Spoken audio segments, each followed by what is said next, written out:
समस्त को सुप्रभात प्रभु जीशु नाम मु आपण मानकु प्रेज लॉर्ड ज्ञापन करे मु आशा करे आपण माने निश्चित भाव रे रात्रि समय रे सुंदर भाव रे शयन करी प्रभु आपण मानकु एवं मते एक सुंदर दिवस देइछंती। ये सुप्रभात समय रे आम माने समस्त एक भाग्यशाली लोक कि अनेक लोक माने आज अछंती दुनिया छाड़ी चली गले, अनेक लोक माने महानिद्रा प्राप्त होइछंती, अनेक लोक माने हॉस्पिटल रे पड़ी अछंती, अनेक लोक माने यात्रा करूछंती, अनेक लोक माने विभिन्न प्रकार कष्ट रे से माने पड़ी अछंती। किंतु प्रभु आपण मानकु मते ई सुप्रभात समय तांकर वाक्य द्वारा मानकु कथा कहय पई जाउछंती। जो वाक्य आज आम देखिबा जहाँ लिखा जाए अछि जहन तार 17 अध्याय 4 पदरे एपरि एटार लिखा जाए, तुमे माने मते जो कर्म करबा को देयछ ताहा मु समाप्त करी पृथ्वी रे तुमको महिमान्वित करिवछि। मोर प्रियर लोक माने प्रभु जीशु ख्रीष्ट एठार अति सुंदर भाव रे और एक सुंदर वाक्य आपण मानकु मते देयछंती। जो वाक्य लिखा जाए कि जो कर्म करबा को देयछ ताहा मु समाप्त करी पृथ्वी रे तुमको महिमान्वित करूछि। एठारे दुई जन व्यक्ति विषय लिखा जाए। प्रथम व्यक्ति है परमेश्वर और द्वितीय व्यक्ति होछंती प्रभु जीशु ख्रीष्ट। आउ जेतेबेले जगत मध्यरे पाप बढ़ी बढ़ी चलुथिला, जगत मध्य लोक माने जेतेबेले खराब रास्ता को जाउथिले, जगत मध्य लोक माने जेतेबेले विनाश पथ को जाउथिले, आउ सही समय रे आउ परमेश्वर चिंता कले जे जड़े व्यक्तिर आवश्यक आ जड़े लोक निहा लोकर आवश्यक जे कि जगत मध्य को जाई आ जगत लोक मान को बंचाइबा निमंते आ सेमान को खराब रास्ता रो आलो मध्य को आनिबा निमंते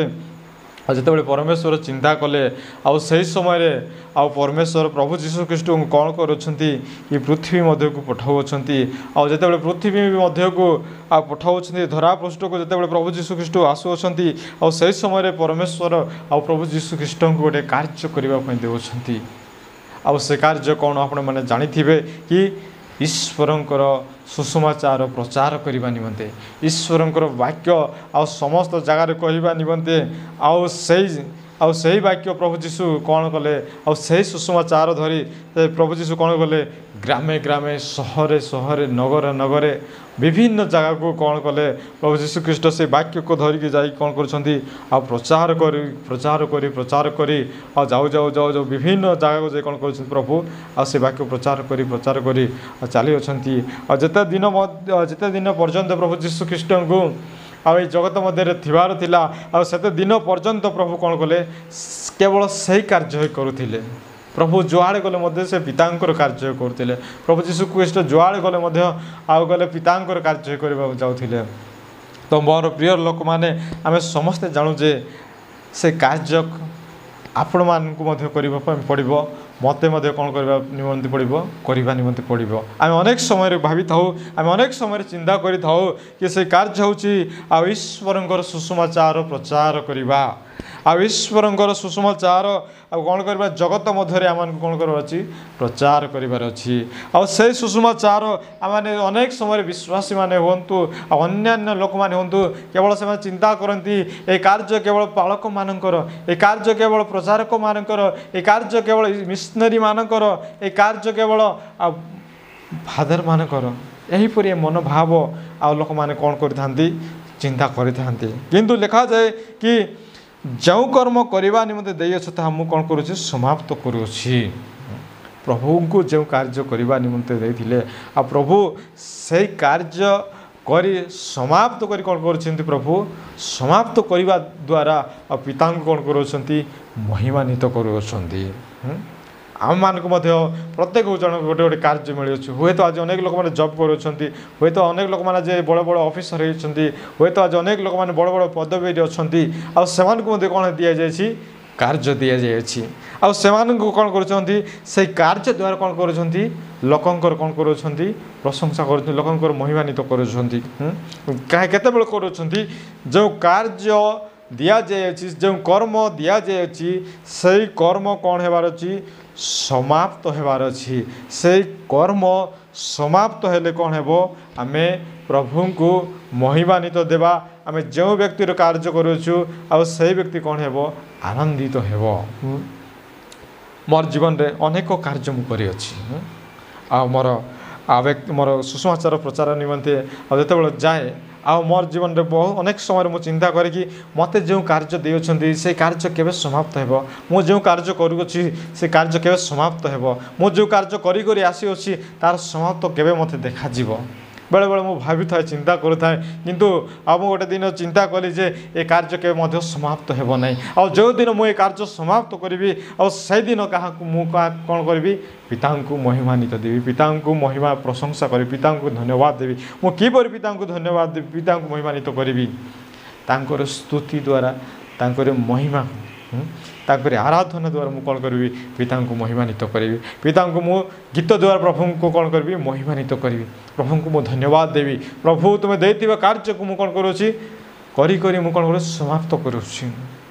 एणु कहवाई चाहे कि मु प्रत्येक लोक मान कहवाई चाहे जिते जन आम जीशु को जानिछु जिते जन आम जीशु ख्रीष्ट को विश्वास करुछु आ जिते जन आम जीशु को पछरे चलुछु आम समस्त गोटे गोटे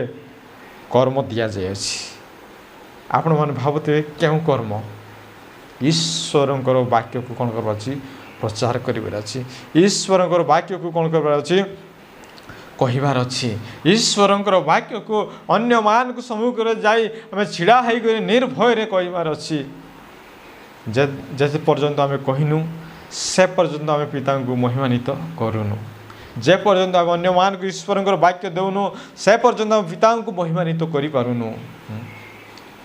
बेले बेले आम समस्त को डर लगी था मु किपरि कहीपरि मु अयोग्य मो ठारे कौन प्रकार सक्षम ना मु छिड़ा हो पार ना मुझे छिड़ा हो जाऊँगी मु थरी जाऊँगी मो ठारे शक्ति ना मो ठारे बल ना मु दुर्बल बोली भावुछु केबे मध्य आपण माने सेपरि चिंता भावा न करंतु नहीं कारण ईश्वर आपण को बाछिसंती कारण ईश्वर आपण को मनोनीत करिसंती आ ईश्वर आपण कोन करिसंती बल देइसंती एणु आपने डरंतु नहीं भय करंतु नहीं आउ ईश्वर जो कार्य करने दे अच्छी से कार्य को आपण मैंने करूँ आपण जेपरी आप ऑफिस कार्य करुच्छ समय आप डर निर्भय कार्य कर ठीक तद्रूप जो ईश्वर आपण को सृष्टि करी ए धरा मध्य को पठाई से ईश्वर कार्यक्रम करने निमंते कौन आप डरी जाऊँ कि कौन आपण मैंने भय करूँ कि केवे मध्य भय करंतु नहीं केवे मध्य डरंतु नहीं केवे मध्य निराश हुअंतु नहीं कारण जेते बेले प्रभु जीशु ख्रीष्ट जगत मध्य को आसीथिले प्रभु जीशु ख्रीष्ट को केते जे दुख कष्ट सहन करबा पड़िथिला आपने समस्ते अति उत्तम भाव रे जानू एणु मोर प्रिय लोक माने पुनर्बार से वाक्य को मु आपण मन को पढ़ी देबा पई चाहे तुमे मते जो कर्म करबा को देयछ ताहा मु समाप्त करी पृथ्वी रे तुमको महिमान्वित करुछि आउ जेते बेले आम ईश्वर कार्य को आम समाप्त करवा ईश्वर वाक्य को आम जेते बेले समग्र गोष्ठी मध्य प्रचार करी समाप्त करवा आउ सही समय आम कौन करवा ईश्वर को आम कौन करवा महिमान्वित करवा ईश्वर को प्रशंसा करवा स्तुति करवा आराधना करवा प्रभु को धन्यवाद देवा प्रभु तुम देथिबा कार्य को मु समाप्त करुछि प्रभु तुम जो कर्म करवा निमंते देथिलो ता मु कौन करुछि ताहार समाप्त करुछि आउ जेते बेले आम समाप्त करवा और सही समय प्रभु कौन करेंगे महिमान्वित हेबे एणुक जो कर्म करार अच्छी से कर्म को आम समस्त लोक मान करने को हेबो आ प्रभु गोटे कथा कहती वाक्य जहाँ प्रकाशित वाक्य लिखा जाए आउ तार 7 अध्याय 9 पदरे यापर मो दृष्टिपात कली आउ देख सर्वजातीय सर्वगोष्ठीय सर्ववंशीय और सर्वभाषावादी अगण्य को महाजनता शुक्ल वस्त्र परित होई खजुरी बाहुंगा हस्तर धनी सिंहासन मेषशावक सम्मुखें दंडायमान होती एणु आमर कर्म आमे करने द्वारा आम प्रभु को महिमान्वित देवा आमने जो कर्म करूना कहीं से कर्म द्वारा कौन प्रभु महिमान्वित होती मु जो आज कार्य मो उठिला परे करने जाऊँगी से कार्य द्वारा कौन प्रभु महिमान्वित होती ना अन्य लोक मैंने महिमान्वित होती ना अन्य लोक मैंने आम प्रशंसा करुँच वाक्य लिखा जाए कि प्रभुंकर देथिबा कार्य को आम कौन करार अच्छी जब लिखा जाए सर्वजातीय सर्ववंशीय सर्वगोष्ठीय सर्वभाषावादी ये समस्त लोक मान निकट में आम प्रभु देथिबा आ कर्म आम कौन करवा अच्छी जितेबाला आम समस्ते आउ तांकरी देथिबा कर्म को आम करवा आउ प्रभु निश्चित भाव में महिमान्वित हेबे प्रभु निश्चित भाव में गौरवान्वित हेबे और प्रभु आपण को मते प्रेम करिवे प्रभु आपण को मते आदर करिवे प्रभु आपण को मते स्नेह करिवे आ प्रभु कहिबे यह मोर पुत्र यह मोर संतान ए मोर देथिबा कर्म कौन करुछि आ मते महिमान्वित करुछि आमे केबे मध्य जे कौनसी विषय देकी प्रभु को महिमान्वित करें आम दान देले मध्य प्रभु को महिमान्वित हो पारे ना आम प्रभु को जहाँ मध्य देवा प्रभु केबे मध्य महिमान्वित हो ना केवल तांकरी कर्म